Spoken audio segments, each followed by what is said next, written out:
Recording করো।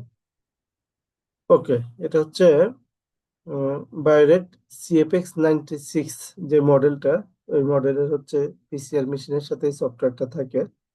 তো আমরা এখন কপি টু গার্লের একটু আগে যে পিসিআর রানটা সেটিং করছিলাম, এখানে আমরা এটা সেটিং করব। তো এটা সেটিং এর জন্য হচ্ছে ইউজার ডিফাইন্ড অপশনটাকে আমাদেরকে প্রথমে ক্লিক করতে হবে। ক্লিক করার পরে এখানে সিলেক্ট এক্সিস্টিং আছে, আবার ক্রিয়েট নিউ আছে, দুটো অপশন। সিলেক্ট এক্সিস্টিং হচ্ছে আমি যদি কোনো রান আগে থেকে সেট আপ করা থাকে, ওই সেট আপটাই হচ্ছে আমি ওইখান থেকে নিয়ে রান দিব। আর যদি কোনো একটা নতুন ফাইল ক্রিয়েট করতে চাই, সেটা হচ্ছে এই ক্রিয়েট নিউতে ক্লিক করব। তো আজকে ক্রিয়েট নিউতে আমরা ক্লিক করলাম। আমরা যেহেতু আজকে আমরা নতুন ফাইল করতেছি, আমরা এই যে এখানে স্যাম্পল ভলিউম এখানে 25 দেওয়া আছে বাই ডিফল্ট। আমাদের রিয়েকশন ভলিউম তো স্যাম্পল ভলিউম 25, তাই না? এটা হতে পারে 50 হতে পারে, আবার 40 হতে পারে। এটা আমরা লিটারেচারে দেখবো যে টেস্টটা করতেছি এখানে কত মাস্টার মিক্স, কত স্যাম্পল, টোটাল স্যাম্পল ভলিউম কত। তাহলে আমরা এখানে 25 দিলাম। আর আমাদের আজকে যে লিটারেচারটা আমরা দেখাইছি সেটাতে হচ্ছে 95-এ 3 মিনিট। এখানে জি ভাইয়া। 95-এ 3 মিনিট দেওয়া আছে। 95 ডিগ্রি সেলসিয়াস ফর 3 মিনিট। হ্যাঁ, যদি আমার এখানে যদি আরেকটা স্টেপ থাকতো, এই যে ইনসার্ট স্টেপ লেখা আছে, আমি এখানে অ্যাড করে দিতাম। অ্যাড করে হচ্ছে সেটাও সেট করতাম। যেহেতু দেওয়া নাই, স্টেপটা আমি ডিলিট করে দিলাম। তারপরে সাইকেলের মধ্যে দেওয়া আছে 95-এ 15 15 সেকেন্ড, তাই না? সেকেন্ডস 15 সেকেন্ড, তাই না? এরপরে দেওয়া আছে 60 ডিগ্রি। এখানে হচ্ছে 55 আছে, এটাকে 60 করে দিতে হবে। 60-তে হচ্ছে মিনিট। 1 মিনিট, না? জি 1 মিনিট। ওকে। আর আমরা রিডিংটা নিব এখানে, এই যে ক্যামেরার মতো একটা দেখা যাচ্ছে না? আর জি এইখানে দেখা যাচ্ছে remove plate read. Remove plate read যখন ক্লিক করলাম, ক্যামেরাটা চলে গেল। আবার অ্যাড প্লেট রিড দিলাম, ক্যামেরাটা অ্যাড হয়ে গেল। ওকে। জি ভাইয়া। জি ভাইয়া। এরপরে এখানে হচ্ছে 30 939 কে সাইকেলস। হচ্ছে 30 সাইকেল করে দিলাম। 37। পরিবর্তনগুলো এই সব জায়গায় হবে, ঠিক আছে? জি ভাইয়া। Good. তাহলে আমি এখন এটা ওকে করতে পারি। ওকে।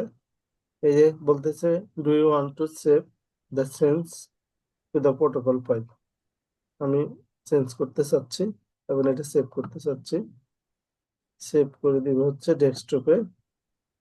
এটা হচ্ছে সিএল ফ্লপি, ফ্লপি ডোকার আমরা করতেছি ডেমো হিসাবে সেট করতেছি। প্রোটোকলটা ডেস্কটপে সেট করলাম। সেকেন্ড টাইম যদি আমি এই প্রোগ্রামটা করতে যাই, আমার হচ্ছে এটা আমি সিলেক্ট এক্সিস্টেন্ট থেকে পেয়ে যাব। আচ্ছা, আমি কেটেই দিলাম, দেখি কেটে দিই। এখন ইউজার ডিফাইন্ডে গেলাম, সিলেক্ট এক্সিস্টিং এ ঢুকি। ঢোকার পরে ডেস্কটপে ঢুকলাম, এখানে ক্লপ ডেমোতে ক্লিক করলাম। ওকে, আমরা যা সেট করছি সবকিছু পেয়ে পেয়ে গেলাম না? এই যে।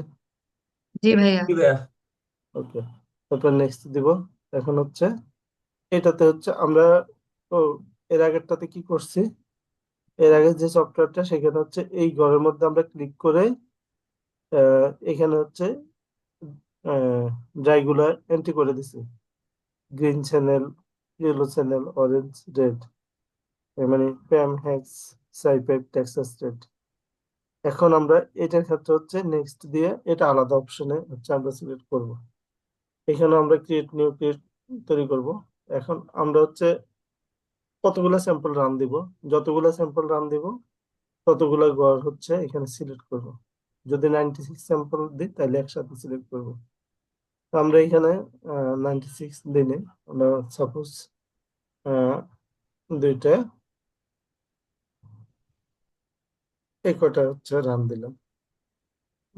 এটা সিলেক্ট করলাম। আর এখানে সিলেক্ট ফ্লোর উপর আছে, এখানে আমাদের অনেকগুলো ড্রাই আছে, যেটা আমাদের দরকার এইগুলো আমরা টিক দিয়ে দিব। রক্স, রক ছিল না টেক্সাস রেড ছিল? Texas red. টেক্সাস তাহলে টেক্সাস সিলেক্ট করলাম, সেভ সিলেক্ট করলাম। ওকে, সেটটা সিলেক্ট করে দিলাম। তারপরে ওকে দিয়ে দিলাম। এখানেও বলতেছে যে প্লেটটা সেভ করবো কিনা। তাহলে সেভ করলে আমাকে বারবার ড্রাই গুলো আলাদা জায়গা থেকে আনতে হবে না, আমি সিলেক্ট এক্সিস্টিং থেকে নিয়ে এসে কাজ করতে পারবো। তাহলে সি এলো পিক, এটা হচ্ছে প্লেট সেট করছি আমরা, প্লেট সেট, ইয়েস। দেন হচ্ছে এটা আমি আবার শুরু থেকে যাই, এটা ক্লোজ করে দিলাম, ইউজার ডিফাইন্ডে গেলাম, সিলেক্ট এক্সিস্টিং দিয়ে হচ্ছে আমি এই রানটা হচ্ছে সরাসরি নিয়ে নিলাম। তাহলে এখানে আমি না ভাইয়া, সবকিছু ওই রেডিমেড, প্লেট ছিল। হ্যাঁ সবকিছু রেডিমেড পাইছি, না শুরু থেকে নিচ্ছি, টেম্পারেচার সবকিছু রেডিমেড পাওয়া গেছে। এখন হচ্ছে নেক্সট ক্লিক করবো, তাই না? এই যে নেক্সট ক্লিক করে আমি এখন প্লেট, এখানে আমি এখন সরাসরি সিলেক্ট এক্সিস্টিং, একটু আগে প্লেটটা সেট করছি না, এই টপ প্লেট সেট করে দিছি, এটা ওপেন করে দিলাম। তাহলে আমার কিন্তু এগুলা এখন আবার নতুন করে সেট আপ করার কোনো প্রয়োজন হয় নাই, তাই না? জি ভাইয়া। বুঝলে না? ওকে, এখন মনে করো তুমি এখানে আরো দুইটা বসাবা, আরো দুইটা আইডি হচ্ছে পাশাপাশি বসাবা। এক্ষেত্রে এডিট সিলেক্টেড ক্লিক করবা, এখানে আরো দুইটা ঘর হচ্ছে তুমি সিলেক্ট করে নেবা, নিয়ে হচ্ছে আহ এখানে এই ড্রাই গুলা এড করে দিতে হবে। এই ড্রাই গুলো আর আনা লাগবে না, এগুলো অলওয়েজ ফিক্সড থাকবে, সেট করা আছে যেহেতু। ব্যাস, হয়ে গেল। আবার যদি বাদ দিতে চাও সেক্ষেত্রে রিমুভ করে দেবা। তারপর হচ্ছে নেক্সট, এরপরে এখানে দুইটা option, open lead, close lead. মেশিনের সাথে যখন কানেক্ট থাকবে এখানে ওপেন লিডে ক্লিক করলে ঢাকনাটা উঠে যাবে, তখন হচ্ছে ওইখানে আমরা স্যাম্পল গুলো বসাই দিব। বসানোর পরে ক্লোজ লিড দিব, ক্লোজ লিডটা দেওয়ার পরে ঢাকনাটা বন্ধ হয়ে যাবে, দেন স্টার্ট রান দিব, রান শুরু হয়ে যাবে। বুঝান বোঝানো গেছে? জি ভাইয়া। এটা হচ্ছে বাইরের হ্যাঁ, সফটওয়্যারের ক্ষেত্রে সেটিংটা এইভাবে করতে হবে।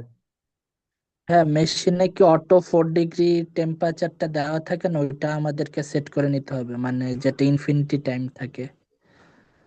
না, ইনফিনিটি টাইম এখানে দরকার নেই। ইনফিনিটি টাইম হচ্ছে আমি কনভেনশনাল পিসিআর যখন করব তখন পিসিআর প্রোডাক্টটা যাতে আমি মনে করো রান দিলাম 2 ঘন্টার জন্য, 2 ঘন্টা পরে হয়তো আমি ল্যাবে থাকবো না, আমি 3 ঘন্টা পরে আসবো, তখন হচ্ছে অথবা আরো পরে আসবো, তো আমরা এই লাস্ট স্টেজটার পরে, এটা কনভেনশনাল পিসিআর এর ক্ষেত্রে দরকার হয়, এই এই সাইকেল শেষ হয়ে যাওয়ার পরে এখানে আমরা হচ্ছে আহ, একটা ঘর অ্যাড করব এখানে, এই ইনসার্ট দিয়ে, তখন 4 ডিগ্রিতে হচ্ছে আমরা ইনফিনিটি টাইম হচ্ছে দিয়ে দিব। তখন কি হবে, যে পিসিআর প্রোডাক্টটা তৈরি হবে সেটা আর নষ্ট হবে না, যেহেতু এই মেশিনে ফ্রিজিং সিস্টেমটাও আছে। ক্লিয়ার? জি ভাই। ওকে, তাহলে এই সফটওয়্যারটা আমি এখানে শেষ করে দিলাম, হ্যাঁ। ওকে, এরপর হচ্ছে অ্যানালাইসিস দেখাবো।